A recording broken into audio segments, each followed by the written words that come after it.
에베소서 3장 1절로 13절 말씀 봉독하겠습니다.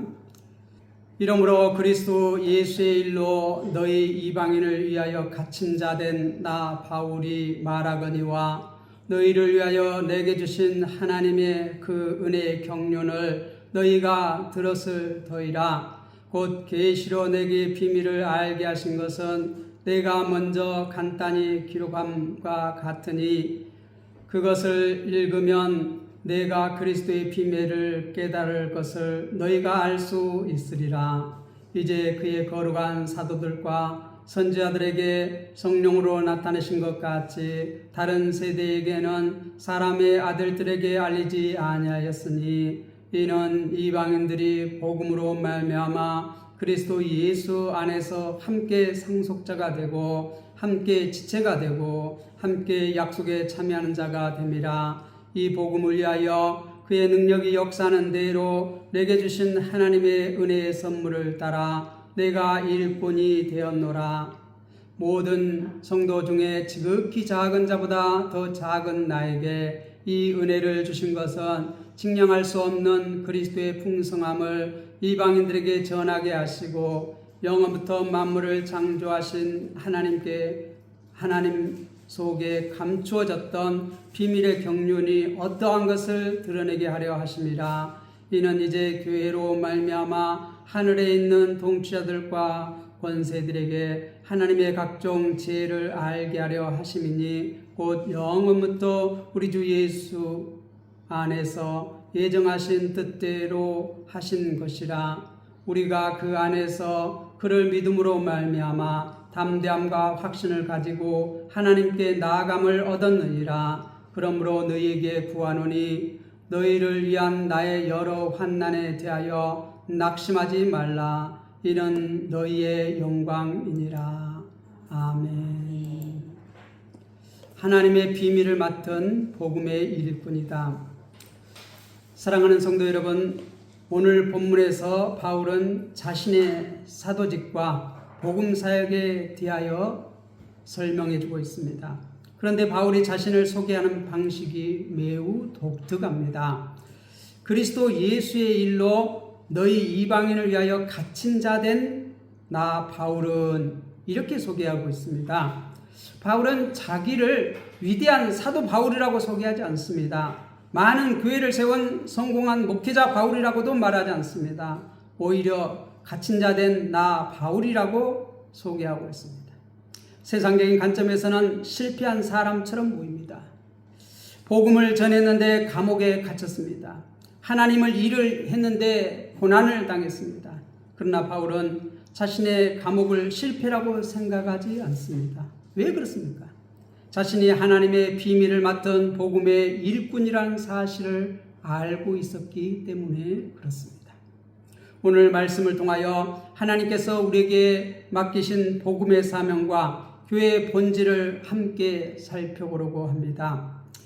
먼저 복음의 비밀은 그리스도 안에서 하나가 되는 것입니다. 오늘 1절에서 6절 말씀을 보면 바울은 자신에게 맡겨진 하나님의 비밀을 설명합니다.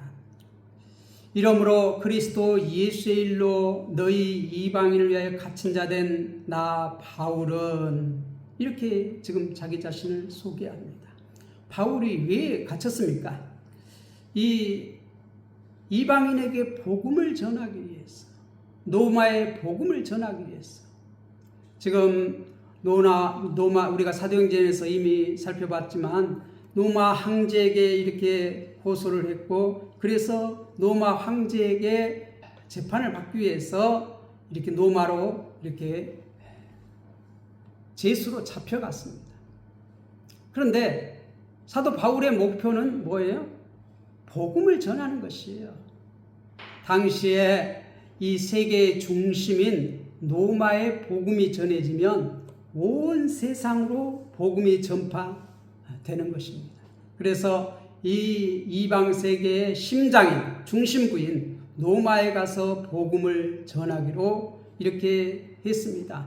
그런데 우리가 사도 바울의 3차 복음 전도행에서 계속해서 뭐라고 말합니까? 복음 가는 데마다 예루살렘에 올라가면 당신이 이렇게 묶일 것이다. 결박이 될 것이다.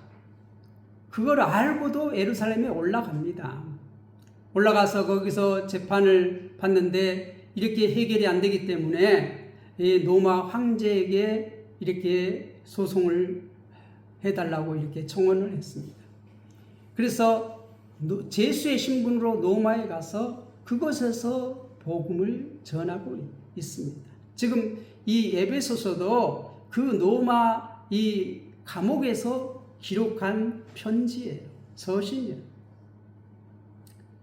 그래서 자신을 이렇게 하고 있는 것입니다. 이방인을 위하여 갇힌 자 된 나 바울이 말하거니와 너희를 위하여 내게 주신 하나님의 그 은혜의 경륜을 너희가 들었을 터인데 곧 계시로 내게 비밀을 알게 하신 것은 내가 먼저 간단히 기록함과 같으니 우리가 이미 1장 2장에서 이 계시 바울에게 이렇게 주신 그 비밀 예수가 그리스도고 예수 그리스도가 우리의 복음이다. 이 복음을 소개했어요. 그 복음이 우리를 우리에게 평화를 가져왔다. 유대인이든지 이방이든지 예수 그리스도의 피로 말미암아 우리가 참 평화를 얻었다. 하나가 되었다. 교회가 됐다. 하나님의 나라가 됐다. 새로운 세대, 새 창조된 그러한 공동체 이렇게 설명을 했는데 그 비밀을 알게 하신 것은 내가 간단히 기록한 것 같으니 그것을 읽으면 내가 그리스도의 비밀을 깨달을 것은 너희가 알 수 있으리라. 그렇게 간단히 소개하고 이렇게 또 5절에서는 이제 그의 거룩한 사도들과 선지자들에게 성령으로 나타나신 것 같이 다른 세대에게는 사람의 아들들에게 알리지 아니하셨으니 이 사도들과 선지자들 이 구약은 선지자들을 통하여서 계시의 말씀을 줬고 신약은 사도들을 통하여서 이렇게 하나님의 계시의 말씀을 주셨습니다. 다른 누구에게는 이러한 계시를 주시지 않았다는 것이요. 다른 세대에게는 하나님의 아들들에게 알리지 아니했다. 그런데 그 사도들의 터 위에 이런 교회가 세워져 나간다. 그렇게 소개를 했습니다. 그리고 6절에 이 바울은 이렇게 말합니다. 이는 이방인들이 복음으로 말미암아 그리스도 예수 안에서 함께 상속자가 되고 함께 지체가 되고 함께 약속에 참여한 자가 됨이라. 우리가 이제 전에는 너희가 이러한 자였더니 이제는 하고 우리가 지난주에 이렇게 소개했잖아요. 그것이 완전히 역전됐음을 지금 이 6절에서는 말하고 있어요. 3장 6절에서는. 이것이 복음의 비밀입니다. 완전히 뒤집어 엎었어요. 예수 그리스도의 십자가가 이 유대인과 이방인이 서로 원수로 살았는데 하나님과 이 세상이 원수가 되었었는데 예수 그리스도의 피로 말미암아 이 탁 막힌 담을 허시고 완전히 참 평화를 이뤘어요. 하나가 되겠어요. 예수 그리스도는 하나가 됐어요. 새 창조가 됐어요. 새 사람이 됐어요. 누구나 상관없다는 것이에요. 온 인류가 이제 새 창조 된다는 것이에요. 만들어져 간다는 것이에요. 예수 그리스도로 말미암아. 유대인만 하나님의 백성이 되는 것이 아닙니다. 우리가 구약에서는 유대인들만 하나님의 백성이다. 너희는 아니다. 그래서 이방인이라고 했어요. 유대인 이방인들의 관점으로 자신들은 하나님의 자녀이고 너희들은 하나님의 자녀가 아니다. 그래서 유대인들은 다른 사람들 보고 민족들 보고 뭐라고 했어요? 이방인이다. 그렇게 칭했던 것이에요. 그런데 이제 예수 그리스도의 피로 이제 어떻게 되었어요? 이러한 중간에 막힌다. 하나님과 이 세상, 또 유대인과 사람과 사람 사이는 유대인과 이방인, 그러니까 모든 사람들이 예수 그리스도 안에서는 한 백성이다, 한 세 사람이다, 한 공동체다, 한 교회다, 이렇게 지금 말하는 것입니다. 이것이 또한 비밀이라는 것이에요. 복음의 비밀이라는 것이에요. 이방인도 예수 그리스도를 믿음으로 하나님의 백성이 됩니다. 이방인도 하나님의 상속자가 됩니다. 이방인도 그리스도의 몸된 교회의 지체가 됩니다. 이방인도 하나님의 약속에 참여한 자가 됩니다. 이것은 당시 사람들에게 굉장히 충격적인 일입니다. 유대인과 이방인은 오랫동안 서로 벽을 쌓고 살았습니다.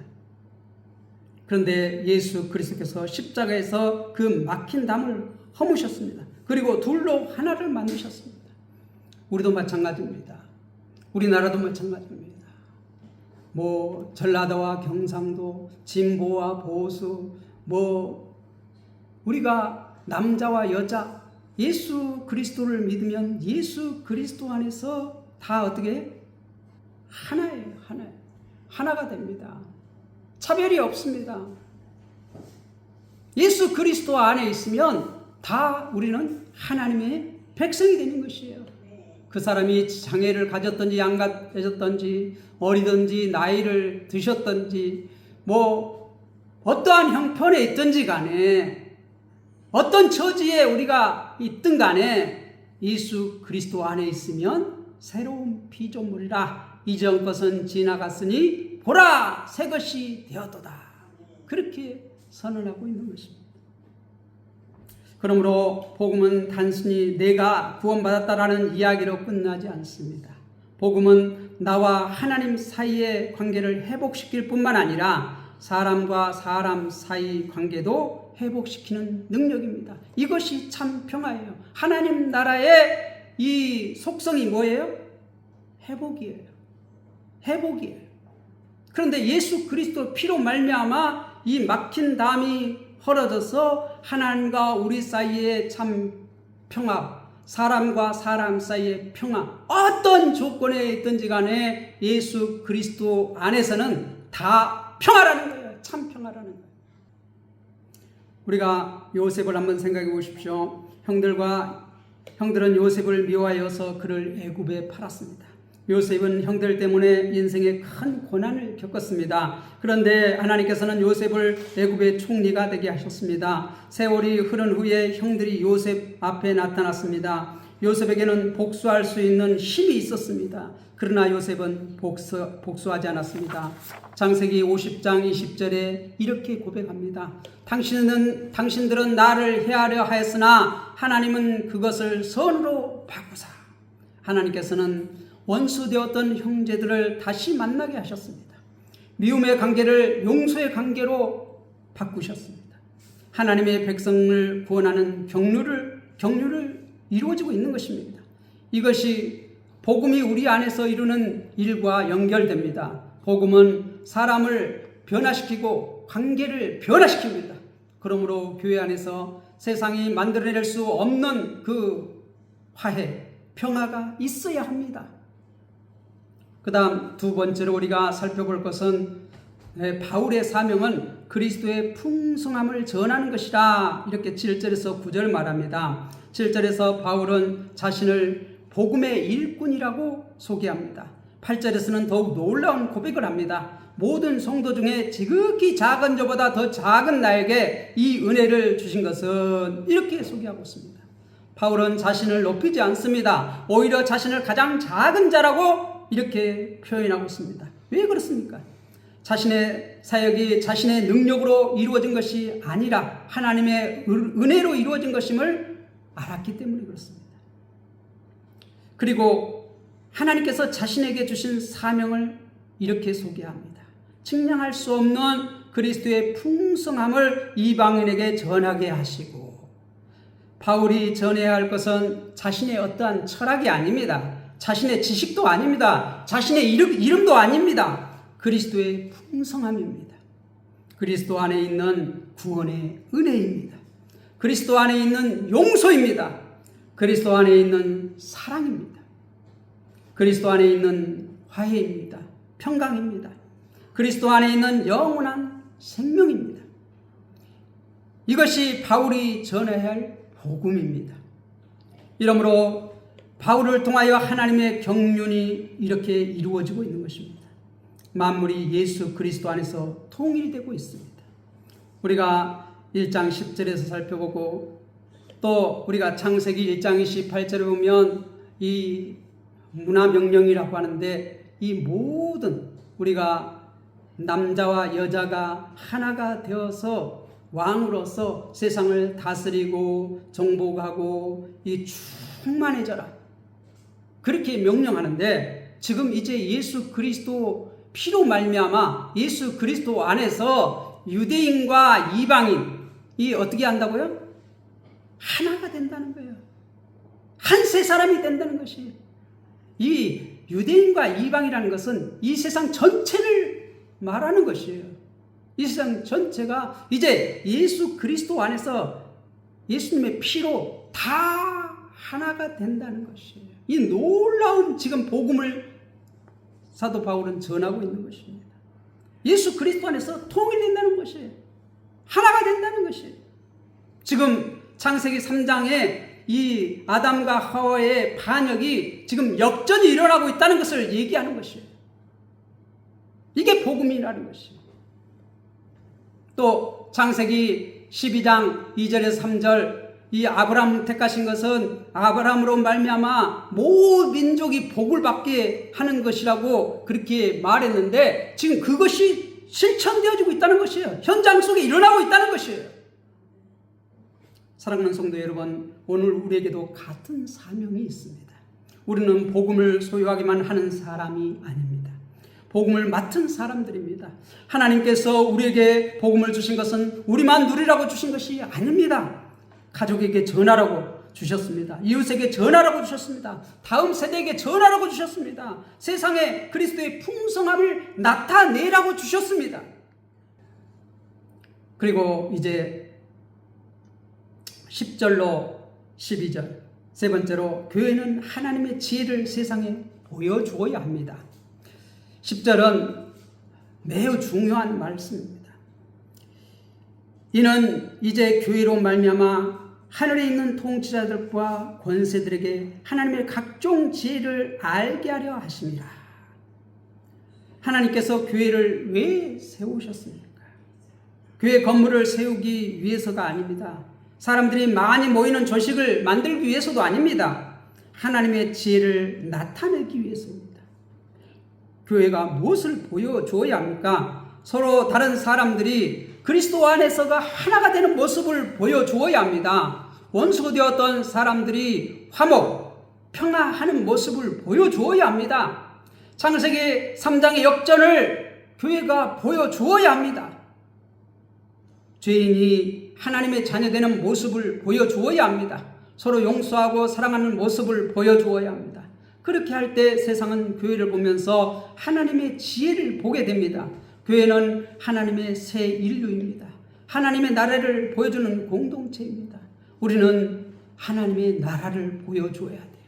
우리가 이 각종 남자와 여자, 어린아이와 나이 든 분, 장애인과 이 비장애인, 또 저기 경상도 사람과 저 전라도 사람, 또 뭐 강원도 사람이나 뭐 서울 사람이나 저기 뭐 일본 사람이나 중국 사람이나 다 예수 그리스도 안에서 평화하는 것을 보여줘야 돼요. 세상에 보여줘야 돼요. 마귀는 뭐라고 말했습니까? 내가 이것을 먹는 날에는 하나님같이 된다. 그렇게 말했습니다. 그런데 실상은 하나님께서는 뭐라고 했어요? 이것을 먹는 날에는 반드시 죽으리라 했습니다. 그런데 반드시 죽었습니다. 계속해서 죽었습니다. 그래서 하나님과 우리와 사이에 죄가 막혔고 사람과 사람 사이에 이렇게 장벽이 쳐져서 갈등이 일어나고 전쟁이 일어나고 평화가 없었습니다.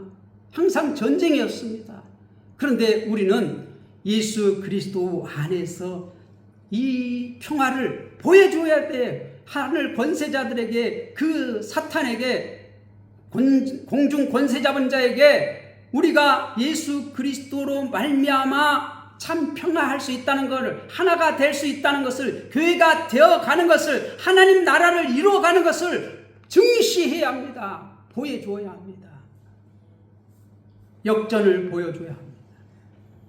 그래서 에베소 2장에서 바울은 그리스도께서 유대인과 이방인을 하나로 만드셔서 한 새 사람을 지으셨다고 말합니다. 그것이 교회입니다. 그것이 하나님의 나라입니다. 교회는 단순히 같은 생각을 가진 사람들이 모인 곳이 아닙니다. 나와 다른 사람을 받아들이는 곳입니다. 나와 다른 세대와 함께 예배하는 곳입니다. 나와 다른 배경을 가진 사람들이 그리스도 안에서 한 가족이 되는 것입니다.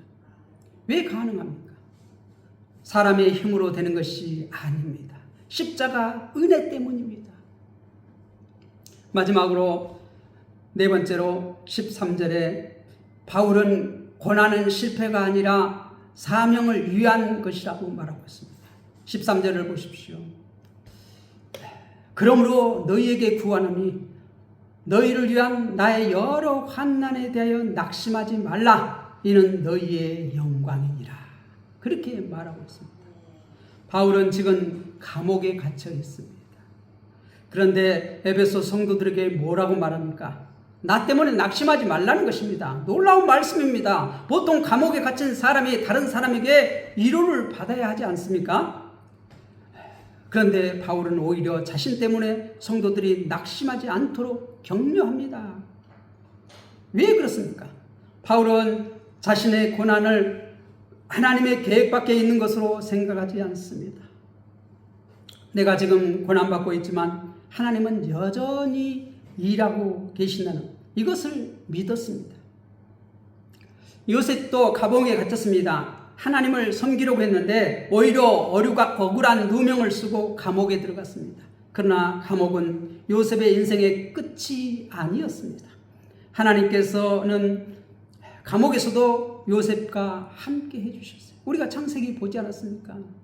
감옥에 이 간수장이 요셉에게 맡겨놨을 때 분명히 이 간수장이 요셉과 하나님이 함께 하신 것을 보지 않았습니까? 그리고 결국 요셉을 애굽의 총리로 세우셨습니다. 나중에 요셉은 자신의 과거를 돌아보면서 하나님의 섭리를 깨달았습니다. 사람은 악을 계획했지만 하나님은 그것을 선으로 바꾸셨습니다. 바울도 마찬가지입니다. 사람들은 바울을 감옥에 가두었지만 하나님은 그 감옥을 복음의 통로로 사용하셨어요. 이 사도 바울이 이 감옥에 갇혀서 교회들을 위해서 열심히 자기가 복음을 전했던 교회들을 위해서 기도하고 그들의 문제를 이렇게 들었을 때 그 문제를 해결해서 거기에서 이렇게 편지를 썼고 또 거기 자기에 찾아온 사람들에게는 담대하게 복음을 전했고 로마 감옥에서 그는 이렇게 복음을 전한 일을 감당했기 때문에 오히려 그 감옥에 갇힌 것이 오히려 복음을 전하는 통로가 되었어요. 그래서 오히려 그걸 감사했어요. 그러니까 그것 때문에 낙심하지 말라는 것이에요. 내가 복음 전했다가 이렇게 감옥에 갇혔다고 여러분들 낙심하지 마십시오. 그렇게 담대하게 말할 수 있었던 것입니다. 그러므로 고난의 장소가 반드시 실패의 장소가 아닙니다. 때로는 하나님께서 가장 놀라운 일을 행하시는 장소가 고난의 자리일 수 있습니다. 사랑하는 성도 여러분, 오늘 본문을 통하여 하나님께서 우리에게 세 가지를 말씀하십니다. 첫 번째는 우리는 하나님의 비밀을 맡은 사람입니다. 우리가 받은 복음을 우리만을 위한 것이 아닙니다. 예수 그리스도의 복음을 세상에 전해야 합니다. 세상에 드러내야 합니다. 세상에 증시해야 합니다. 우리가 빛으로 소금으로 드러나야 합니다. 둘째, 교회는 하나님의 화해를 보여주어야 합니다. 평강을 보여줘야 한다는 것이에요. 평화를 보여줘야 한다는 것이에요. 교회 안에서 서로 미워하고 다투고 편을 나눈다면 세상과 무엇이 다르겠습니까? 한국 교회가 지금 심각하게 이렇게 짓밟히는 것은, 세상에 짓밟히는 것은 어떻게 해요? 세상과 똑같아요.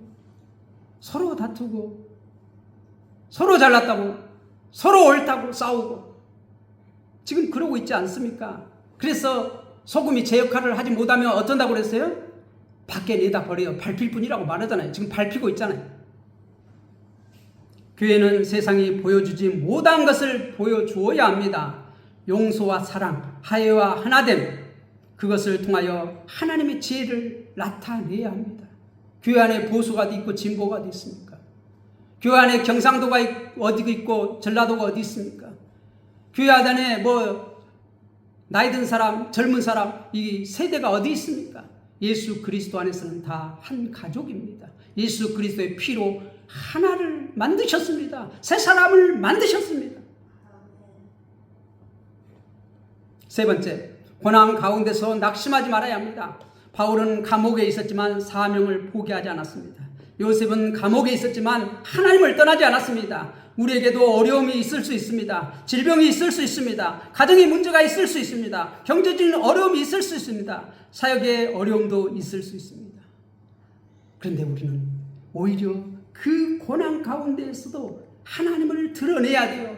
내가 이렇게 몸이 병들었는데도 내가 하나님을 섬길 수 있다, 평안할 수 있다, 평강할 수 있다 보여줘야 돼요. 내가 연약해도 이게 점점 내 육신은 쇠약이 가도 내가 하나님 안에서 기뻐할 수 있다는 것을 증시해야 돼요. 세상에 보여줘야 돼요. 빛으로 드러나야 돼요. 어떠한 형편에 처했든지 오히려 그것이 감사의 조건이 된다는 것을 보여줘야 돼요. 우리가 병들면 예수님을 못 믿습니까? 내가 우리 침대에 누워있으면 예수님을 못 믿습니까? 거기서도 예수님을 믿을 수 있다는 것을, 거기서도 하나님을 붙잡을 수 있다는 것을 보여줘야 합니다. 내가 깜빡깜빡 이게 치매가 들려서 그렇게 해도 그곳에서 내가 예수님을 보여줄 수 있는 그러한 신앙이 돼야 돼요. 어떠한 형편에 있든지. 경제적인 어려움이 있을 수 있습니다. 사역의 어려움이 있을 수 있습니다. 그러나 기억해야 합니다. 고난이 있다 해서 하나님께서 우리를 버리신 것이 아닙니다. 요셉이 고난 당할 때 하나님은 버리셨습니까? 그곳에서 함께 했습니다. 바울이 고난 당할 때 하나님 버리셨습니까? 하나님은 함께 해주셨습니다. 하나님은 우리가 이해하지 못하는 순간에도 일하고 계십니다. 사랑하는 성도 여러분, 오늘 본문은 결국 하나님의 비밀과 교회의 사명을 말씀하고 있습니다. 하나님의 비밀은 예수 그리스도 안에서 유대인과 이방인이 하나님의 백성 되는 것입니다. 그리고 그 비밀을 세상에 알리는 공동체가 바로 교회입니다. 바울은 그 사명을 위해 자신을 복음의 일꾼이라고 부르고 있습니다. 그리고 그 사명을 감당하다가 감옥에 갇혔지만 낙심하지 않았습니다. 왜냐하면 자신의 삶이 하나님의 영원한 계획 가운데 있다는 사실을 믿었기 때문입니다. 오늘 우리도 바울처럼 살아가기를 바랍니다. 나는 하나님의 은혜로 복음의 일꾼이 되었다. 나는 그리스도의 풍성함을 전하는 사람이다. 우리 교회는 하나님의 화해와 사랑을 세상에 보여주는 그러한 공동체다. 그리고 고난 가운데서 이렇게 고백하시기 바랍니다. 지금 이해할 수 없지만 하나님은 일하고 계신다. 요셉의 감옥을 사용하셨던 하나님, 바울의 감옥을 복음의 통로로 사용하셨던 하나님께서 오늘 우리의 삶도 사용하실 줄 믿습니다. 우리의 가정이 복음의 통로가 되고 우리의 교회가 하나님의 화해를 보여주는 교회가 되고 우리의 삶이 그리스도의 풍성함을 세상에 나타내는 삶이 되시기를 바랍니다. 그리하여 우리를 통하여 하나님의 각종 지혜가 나타나고 우리의 삶과 교회를 통하여 예수 그리스도의 복음이 온 세상에 증거되기를 주님의 이름으로 축복합니다. 기도하겠습니다.